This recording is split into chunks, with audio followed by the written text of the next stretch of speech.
Ganam ka kolleejjii yoo ta'e galgala ka iskuuliiti. Iddoon isaanii qophaa'u jira hagasiif obsaa soo jedhanu obsaa dhanneef jibbaannaan dhumarratti Qulqullina barnootaa irratti dhiibbaa qaba. Nu dhaga'uu qabanii qaamni waan kana hojjechuuf humna itti qabu. Waaree booda yoo dhufe biiroo kanatti fayyadamuu hin danda'u. Anam ganama osoo dhufe bakki hin qabeechu. Innis amma yoo dhufe bakki hin qabeechu. Bulchiinsacha jiru wanta kanarratti rakkoolee amma teeknikaalii mul'atan kan faraqaa ta'e kan akkamittiin fala ka'uu dandeenya kan jedhu mari'atanii. Furmaatanni waajjira barnoota godinaa fi waliigala godinni keenya taasise amma kanuma. Dhimmichi gamaa gamana darbachuu hin qabu. Uummata biratti immoo komii guddaa rakkoo bulchiinsa gaarii ta'eera jechuudha. Gabaabumatti amma kolleejjiin kun jira jechuudhaaf gaaffii namatti uuma. oduu xiyyeeffama naannoo kan nam ta'e silaa. Haali ulfaataa keessa jirra haala abdii kutannaa. Inni abdiidha. Yoo sun immoo kan dhabamu ta'e kanan jala muree isinitti himuu danda'u.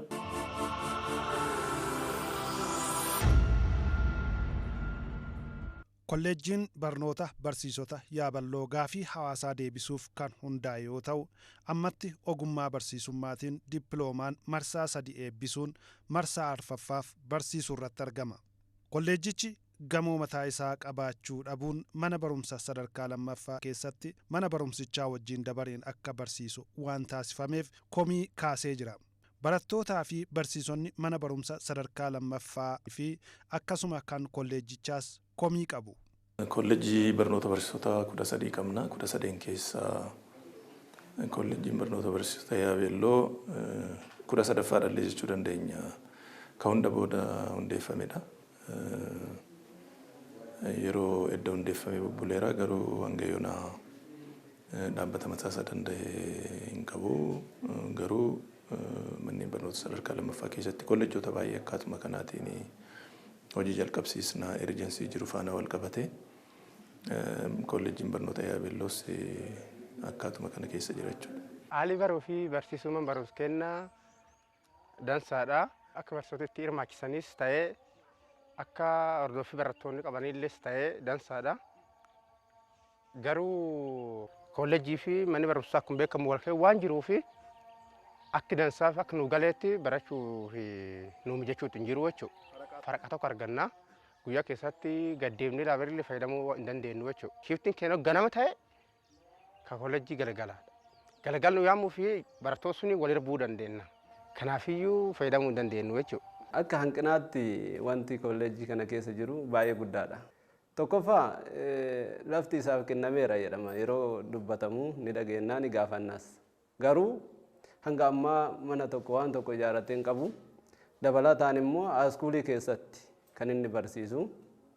Haaskuulii kana keessatti yeroo barsiisonni argitanii barattoonni haaskuulichaa koorsii fixuuf irra deebi'anii meekaappii waaman karra nurratti hanqaaqa'uun barsiisaa jeequun nullee yaada hatuun akka hanqinaatti mana kitaabaa yeroo fayyadamnu yeroo barattoonni haaskuulichaa baay'inaan immootu fayyadaman eddoonuu baay'ee mijataa miti. Haalli baruu barsiisumaan barumsa keenya dansaadha. Karaa barsiisotaanis karaa barattootanis baay'ee gaariidha. Wanti akka rakkinnaatti jiru karaa man barumsa keenyaatiin shiftii kolleejjiif barataa waliin qabu jechuudha. Sun irratti baay'ee rakkoon jira. Manni kitaabaas walumatti tajaajila kenna. Sanuu kitaaba gahaas akka hin qabne kaasu. Dhimma laabraarii fi haala daree barnootaa yoo ilaalchise dhiphina guddatu jira. Garuu barsiisonni duukaa bu'anii nu to'ataa nu duukaa jiran jechuudha. Yeroo ganna keessa barataa turre barattoonni reegulaarii daree baratan haaskuuliin jechaadha. Barattoonni sun yeroo hin jirretti nu firii taanee barachaa turre. Garuu amma yeroo isaan deebi'anitti iddoo qo'annaa miti sa'aatii 6 yeroo ta'etti seenuun baay'ee rakkisaadha. Maaliifuu mooraan kun guutuudha sababa barattootaan jecha yeroo kana dubbisuun miti as ilaaluun namatti ulfaata jecha. Dubbisaaf immoo nama mijatu walumaa galatti. Fakkeenyaaf nu shiftiin baranna yoo guyyaa nu ganama sa'aatii 1 haga sa'aatii 6 barannu warri sa'aatii 6 haga sa'aatii 11 barata. Yommuu garmaatii galleetiin silaa gise deebi'uu fi gar laabireerii deebi'uuf haa warra jira warri waan jiruuf dubbisuun nutti gahaa hin ta'u jechuudha akka dansaan hin dubbifnu jechuudha. warri waan jiruuf. Qulqullina barnootaa mirkaneessuuf baay'ee rakkanne jedhu barsiisonni kolleejjiis ta'ee kan mana barumsa sadarkaa lammaffaa. Kolleejjiin barnoota barsiisota Yaabelloo bara 2011 hundeeffame. Ergasii haala baruu barsiisuu akkaataa bareedaa ta'een gaggeessaa jira. Kunis haala qulqullina barnootaa kaayyoo qulqullina barnootaa galma geessisuu danda'uutiin irratti hojjetamaa jira. Haa ta'uyyuu malee rakkoolee garaa garaatu kaayyoo qulqullina barnootaa galmaan geessisuudhaaf danqaa nutti ta'an jiru. Fakkeenyaaf gamoo mataa isaan qabu kolleejjiin kun ergisaan sadarkaa lammaffaa keessatti barsiisaa jirra dabareetiin jechuudha. Faasiliitiiwwan yookiin bu'uuraalee misoomaa barbaachisoo ta'an adda addaa hin qabu. Fakkeenyaaf amma istiriimoonni hundumtuu istiriimii 5tu kutaa tokko keessa ta'a barsiisonni jechuudha istaafiin. Akkasumas dareen gahaan hin jiru rakkoo baay'eetu jira jechuudha. Haalli baruuf barsiisuu dansaadha. Haa ta'u gama biraatiin gama kolleejjii fi manni barumsaa waliin jiruuf akka fedhii kennaatti guunnee ijoollee qabxii goomu akka galmeessisu irratti dhiibbaa nuuf fidee jira jechuudha. Dhiibbaan isaa shiiftii marroo tokko irratti itti fayyadama, shiiftii tokko amanuutti itti fayyadama. Baay'ina ijoollee kennaa irraa kaanee ammoo yeroo lama fayyadamuu kan qabnu sababa kolleejjiin fi walitti jiruuf yeroo lama deemnee barsiisuu hin dandeenyu yeroo tokko qofa barsiifna. Kanaan gama kanaan immoo ijoolleen keenya mana kitaabaatti deebi'anii dubbisuu tiitoorii meekaappii yaamnee itti gargaaruu hin dandeenyu jechuudha. Kun gama kanaan dhiibbaa nuuf fidee jira jechuudha. Kan bira darbee baay'inni ijoollee keenyaa ispeeshaali sooshaal irratti barataa haga 75 fa'aa daree tokko keessa akka silaaseerri jedhutti itti gargaaramnee barsiisuu hin dandeenye kun dhiibbaa nuuf fideera jechuudha gama kolleejjiiti. Ammas ijoolleen keenya deebi'anii mana kitaabaa itti fayyadamuu hin danda'an jechuudha. Marroo san malee yookaan shiiftii tokkocha malee shiiftii kan deebi'anii waan barsiisuu hin dandeenye kun ammoo adeemsa baruuf barsiisuu keessatti dhiibbaa nuuf fidee jira jechuudha. Haalli baruu barsiisuu mana barnootaa keenya keessa jiru baay'ee gaariidha. Garuu sababa kolleejjii wajjin shiiftii garaagaraatii hojjennuuf xiqqoo dhiibbaa baruu barsiisuu irratti dhiibbaa nurra geggeessu jira. Nuti amma shiiftii ganama barsiisnee yoo gallu sa'a booda silaa ijoollee keenya ka gargaaruu dandeenyu sababa isaanii dhufanii kilaasii nurraa qabatanii fi deebinee ijoollee keenya gargaaruu hin dandeenyu. Kana malees kutaalee laaboraatoorii hin qabna. Sababa warri nurraa qabateef ammoo kutaa san banannee itti fayyadamuu hin dandeenyu. Kanaaf dhiibbaa haala teessoo dareellee yoo ilaallu ijoolleen keenya walitti baay'atanii daree tokko keessatti baay'ataniiti. Silaa akka firii ta'aniiti baay'inni barataa daree keessatti diqqaateeti barumsa akka dansaa hordofanii barachuu danda'anitti barachuutti hin jiran. Hanqinaatti hin jira jechuudha hanqina haala daree. Kanaaf kolleejjii waliin shiiftii barsiisuun baay'ee dhiibbaa guddoo nurratti uumaa jira jechuudha. Mana barumsaa keessa ta'uunsaa dhiibbaa baay'ee qaba. Tokkoffaa dabareedhaan hojjenna waan ta'eef akkaataa barbaadametti waaree booda yookaan ganama ijoollee waamnee barsiisuun nu rakkisaa.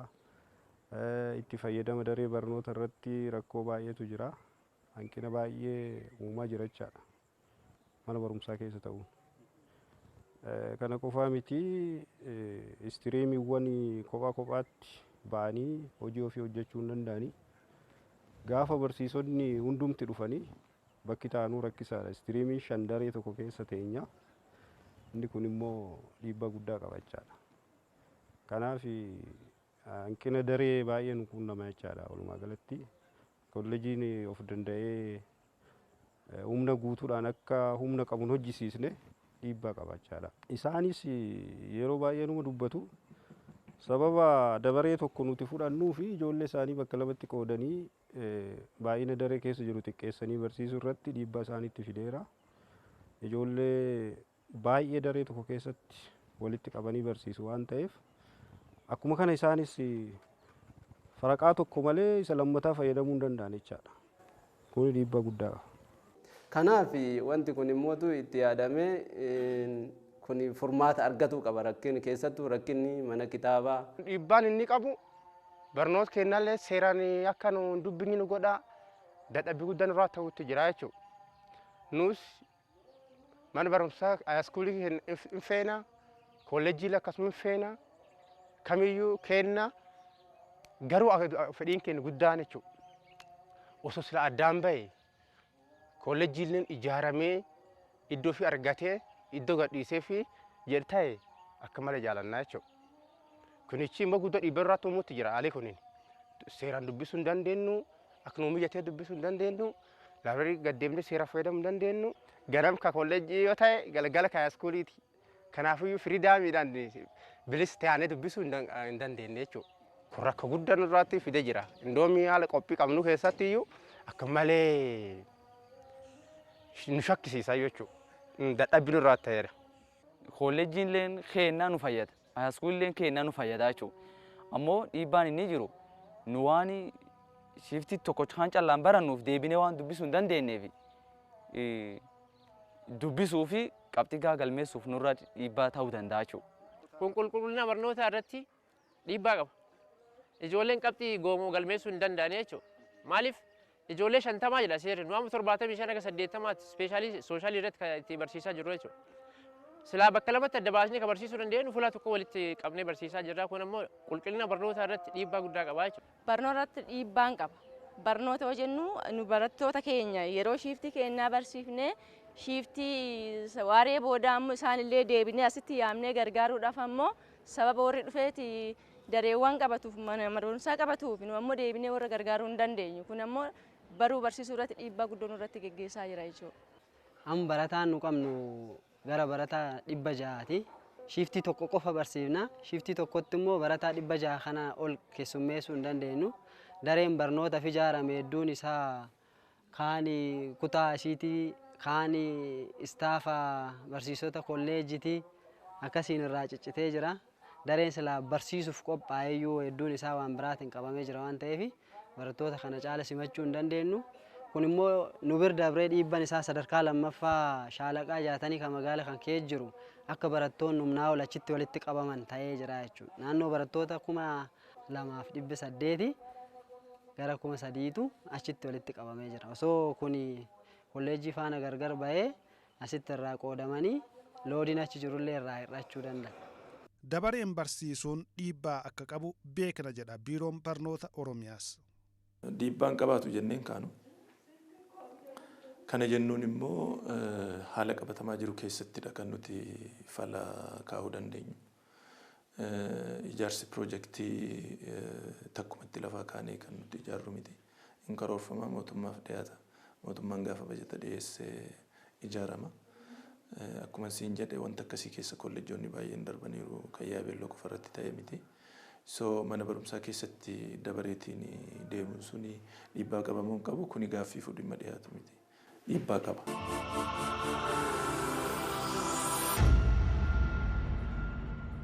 Komiin kun gama rakkoo bulchiinsa gaariitti ce'aa jira warri jedhanis jiru.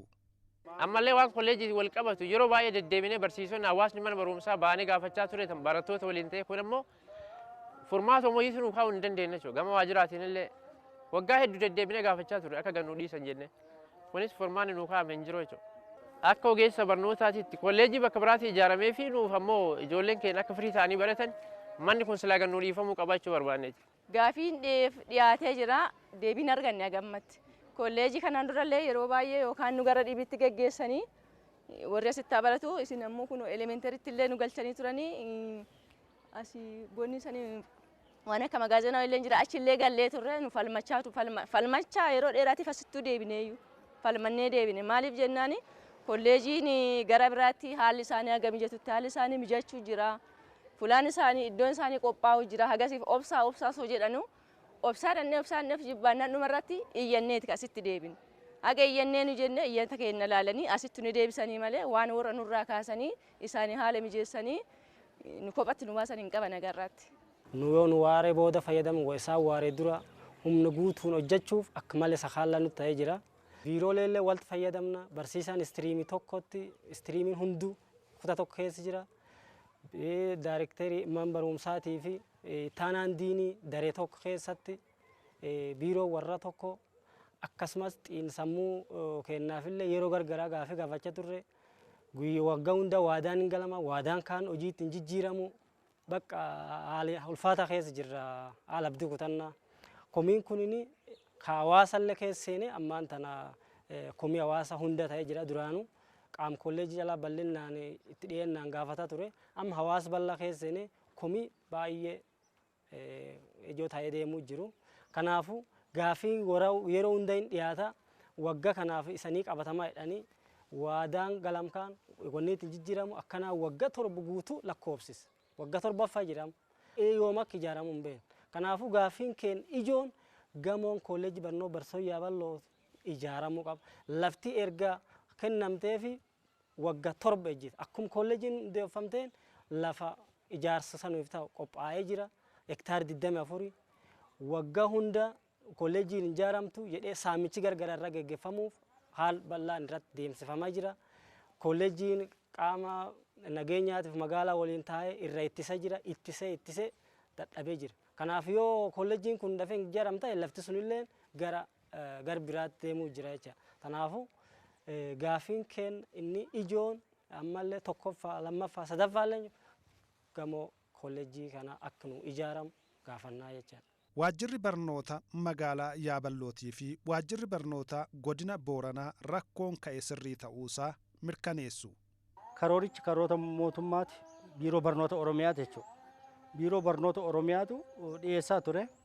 Wanni jiru waggaa waggaatiin bajanni qabameen ijaarama malee waggaa 4-5 lakkoofsee jira gamma. Garuu nuti hin agarre. Gaaffiin keenya waggaa waggaan kiyya xiqqaatee dubbata maqoonqoon kiyya malee uummata biratti immoo komii guddaa rakkoo bulchiinsa gaarii ta'eera jechuudha. Isaan waadaa isaaniif galame sun gaafatan. Kolleejjiin maaliif nun ijaaramne? Garuu keessatti inni dhiibbaa barattoota irratti fidu kana guddoo keessan gaafatanu. Isaan kolleejjii waadaa sana maaliif nun ijaaramne? Hawaasa keessatti inni kuni yeroo ammaa tana miiramaa uumee jiru. Maal jennaan kolleejjiin kun yoo talaaltamma gara cufaan sadeema jira. Baay'inni barataa sadarkaa lammaffaa dabalaa jira. Manni barumsa sadarkaa lammaffaa kan jiru kuni daree tokko keessa barataa 70-80 agasitti hedduminaan barachaa jira. Inni kun hawaasa irratti dhiibbaa fida jira. Kanaaf hawaasni gaafasiisaa inni guddaan kolleejjiin cufamee jira gara cufiinsa deema waan jedhuuni komii yeroo adda addaa nu kaasa nu ammoo baay'eetu mootummaan gaafanna. Mootummaan hagammaa waa'ee baay'eeta yookaan ijaarama kolleejjii kanaatti wal qabsiisee baay'eeta qabuu hin dandeenye. Kolleejjiin banamee jira. Yaaballoo irratti hin jira. Ammoo mana barumsaa mataa isaa hin qabu. Sababa kanaatiif rakkoo irraa ka'uudhaan shiiftii tokko sadarkaa lammeeffaa barachaa shiiftii biraa immoo barattoonni kolleejjii achi keessatti haa barattu jennee rakkoomaaf walitti fuune malee sun sirrii miti. Akkuma amma barataan achitti kaasaa jiru hawaasti kolleejjii guutummaan guutuutti kaasaa jiru sun sirriidha. Rakkoo jira. Laabireerii fayyadamuu irratti rakkoo jira walitti jira waan ta'eef adimiinii fayyadamuu irratti rakkoo jira. Walumaa galatti baruu barsiisuu even naannoo sanatti geggeessuudhaaf rakkoo hammaataadha. Rakkoo hammaataadha. Kun rakkoodha jennee ilaalle nutillee tokkoffaa barattoota keenya sadarkaa lammeeffaa irratti dhiibbaa guddaa geggeessee jira. Dhiibbaa gurguddaa. Rakkoon kun yoo hin furamin qabxii barattootaa irrattis dhiibbaa fiduu danda'a yaanni jedhus jira. Waan akka laaboraatoorii yoo kaasne manni laaboraatooriif ijaaramee jira. Laaboraatoorii fiiziksii, keemistirii, baayoloojii jedhamee sadeenuu qophaa'ee jira. Garuu sababa kolleejjii faana waliin jirruu fi laaboraatoorii kanatti fayyadamuu hin dandeenye. Fakkeenyaaf barsiisan istaaf hin qabu. Dareen jiru barattoota amma galmeessine kanayyuu qabachuu hin danda'u. Warri kolleejjiilleen hojjetaan isaanii bakka taa'u hin qabu. Kanaaf laaboraatoorii kana sadeen qophaa'e kaan warra kolleejitti fayyadama, kaan barsiisota keenyatti istaafa godhatee itti fayyadamee, kaan hojjettoonni keessa ta'anii, kaan daree barnootaa ta'ee laaboraatoorii fayyadamuu gonkumaayyuu hin dandeenye. Keessumaa paakeejii qulqullina barnootaa mootummaan karoorfatee jiru sana hojiirra oolchuudhaaf tasuma waan danda'amu miti. Maaliif fakkeenyaaf barattoota dabaree adda addaatti waamanii qulqullinni barnootaa akka galma ga'uuf gadi fageenyaan barsiisuudhaaf haalli mijataan hin jiru. Kun immoo akkaataa itti barbaannetti barsiisuudhaaf rakkoo nutti ta'ee jira jechuudha. Imaammanni barnootaa baay'inni barataa daangaa ta'uu qaba. Haalli jiru immoo mijataa ta'uu qaba bakka. Haalli baruu barsiisuu galma ga'uudhaaf hanqinni jiraachuusaa leecalloon adda addaa hin jiru. Kun immoo qulqullinni barnootaa akka galmaan hin geenye rakkoo guddaa nutti ta'ee jira jechuudha. Akka carraa ta'ee barattoonni bara dabre hin milkoofne waanuma kanaan wal qabata. Barataa yoo barate waan barate sun irra deebi'ee dubbisuu qaba. Waan barate laaboraatooriin deeggaramee barnoota barate sun qabatamaa taasifatee sirriitti hubachuu qaba.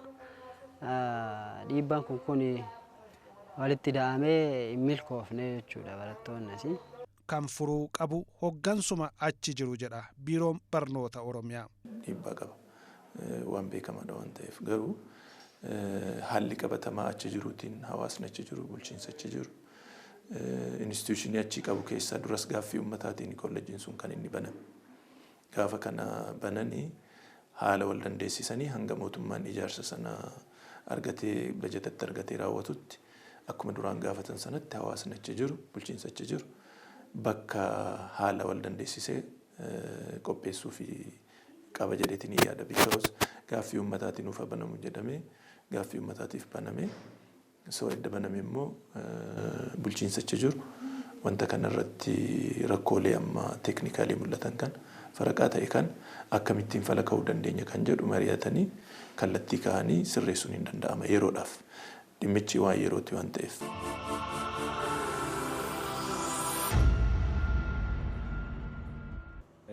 Furmaatanni waajjirri barnoota godinaa fi waliigala godinni keenya taasise amma kanuma kan waan sitti taasisaa jiru kan at least yeroo tokkotti sa'aatii wal fakkaataa shiiftii wal fakkaataatti kolleejiinis barattoonni sadarkaa lammaffaas barachuurra shiiftiitiin yoo baratanii lamaanuu kompenseeshinii hojjettee akkasiin hojii baruu barsiisuu geggeessuu dandeessaa jennee bifa kanaan qabanne shiiftiitiin akkaataa isaan ittiin baratan taasisne.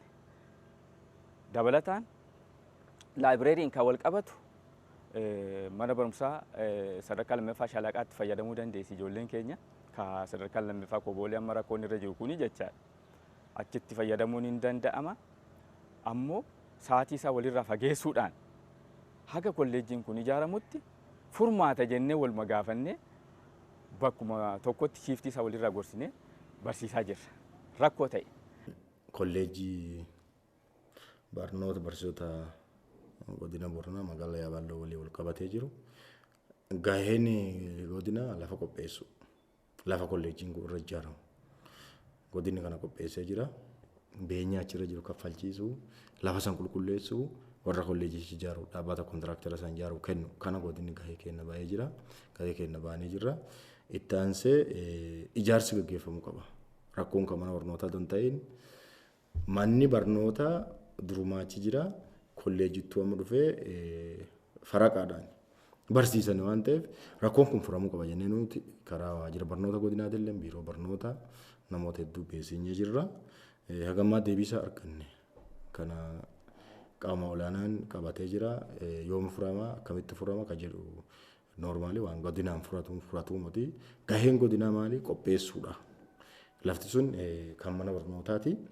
Iddoo kolleejiin irratti ijaaramu qopheessuudha. Kana qopheessinee jira. Itti aansee ijaarsa immoo mootummaa naannootti gaggeessa waan ta'eef akka mootummaan naannoo gaggeessuu danda'u rakkoon kun akka jiru rakkoon isa kaastan argitan kun akka jiru qaama olaanaa beeksisnee jira. Wardii qaama olaanaallee falatti kenna jedhee yaada akka nama dhuunfaatti.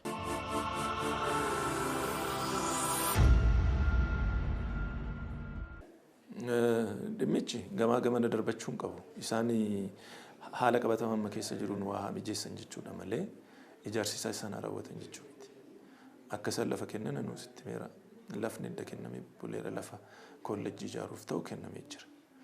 Lafa sana nuu kenname irratti hin ijaarraa nutis tattaaffii irra jirra. Waggoota 3 darbeef qaamni adda addaa carraa yeroo nuu kennu ijaarsaaf yeroo nuu kennu mana barumsa sadarkaa lammaffaaf illee ta'u yoo nuu kenne isa sana konverti goonee gara kolleejjii sanaatti at least ka'umsaaf kan ta'u ijaarree kanaaf immoo mootummaa gaafannee itti goonna kan jedhudha kan nuti yaadaa jirru malee amma komii uummataa ta'uu danda'a. Komii uummataa kallattii isaan jiraniin amma manneen barnoota sadarkaa lammaffaa fi sadarkaa tokkoffaa walitti fidanii bakka ta'e wayii yoo kennanii fi amma nutu barattoota amma achitti simachuu qabnu simachuu hin dandeenye rakkoo akkasii keessa jirra. Kolleejjii sana gaafa hundeessinu biiroon barnoota Oromiyaa waan gochuu qabu yeroo sanatti waan inni danda'u godhee jira jechuudha. Fakkeenyaaf konkolaataa gaafa manni barumsaa banamu sanatti konkolaataan ramadame jechuudha. Bajanni barbaachisu ramadame barsiisan barbaachisu qaxarame.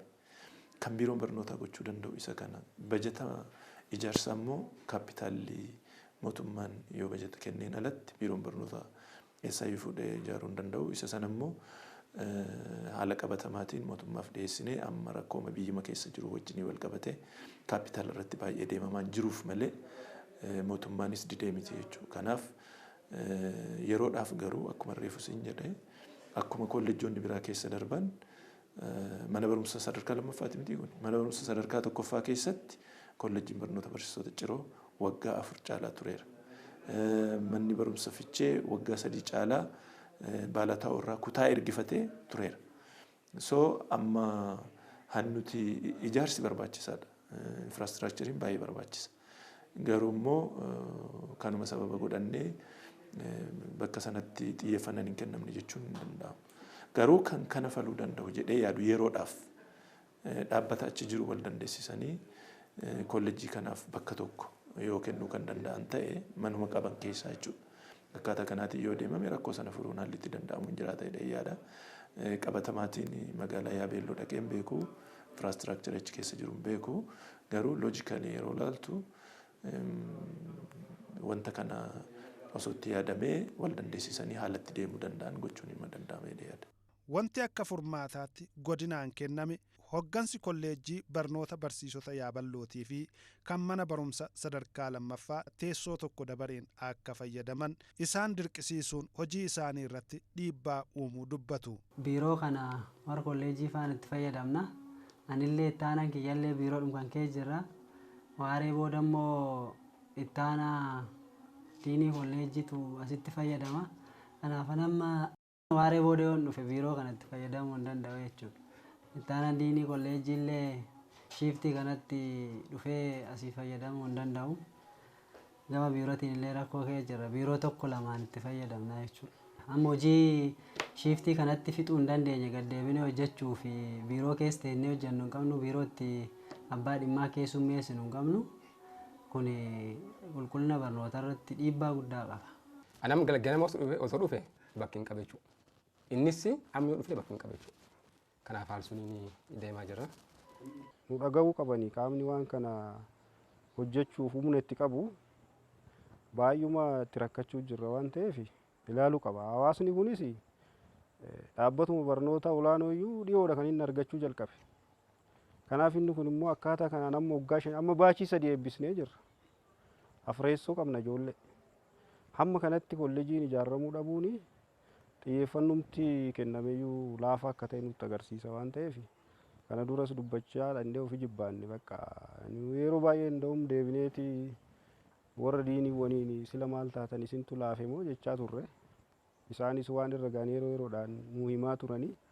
Kanaaf sirriitti xiyyeeffannaa kennuufii qaba qaamni waan kana furmaata kaa'uu danda'u. Oduu xiyyeeffannaa nuu kennam ta'e sila aganaaniiti barattoota baay'ee baasuu dandeenya. Amma immoo uummati kun uummatiin baratini uummata horsee bulaati barnoota illee boodatti hafee ture. Garuu rakkoon suni waan kanaaf iyyatee kolleejjiin kun akka banamuuf gaafatee ture. Gaafatee gaafiin isaa kun deebi'eef sila guutuma guutuu deebi'uuf kamal kaan hin deebineefi gaafii ka'uuf deebiin nuu kennamaa ture inni ijaaramaa jedhan. Inni ijaaramaa jedhanii hagammaatti ni ijaara. Ijaaramuu dhiisee hagammaatti bara 2016 kan jalqabaa jedhanii hagammaatti waan tokko hin dhageenye. Inuma gaafatamaa waggaa waggaan gamoon akka ijaaramuudhaaf Oromiyaan baajeta hin qabna jedhu yogguu waggaa waggaan dhuma baajenni yeroo labsamu yogguu eegnu wanti ramadamu hin jiru. Waggaa waggaan abdiimaan jechuudha. Gabaabumatti amma kolleejjiin kun jira jechuudhaaf gaaffii namatti uuma. Qilleensumarra jira malee maqaatiin wanti qabatamaan akka hojiin baruu barsiisuu sirnaan gaggeeffamu wanti ta'aa jiru hin jiru. Kun immoo rakkoo guddaa ta'ee jira jechuudha. Eegamnu wanti nu jennu nu amma akka hooggansa kolleejjii kanaatti fuuldurii heemmaale kan jedhu shakkii keessa inni jira. Haala kanaa yoo waan deemte kolleejjiin kun cufamuun isa oolu. Kanaaf mootummaan kolleejjii kan akka inni hin cufamne koomee hawaasa sanarratti hundaa'ee baay'eetii akka qabame kolleejjiin kun gamoo yookaan bakka ofii argattu jedhu. Nu dhagahuu qabanii qaamni waan kana hojjechuuf humna itti qabu baay'uma itti rakkachuu jirra waan ta'eef ilaaluu qaba. Hawaasni kunis dhaabbatuma barnoota olaanoo iyyuu dhiyoodha kan inni argachuu jalqabe. Kanaaf inni kun immoo akkaataa kanaan amma waggaa 5 amma baachii 3 eebbisnee jirra. Afreessoo qabna ijoollee.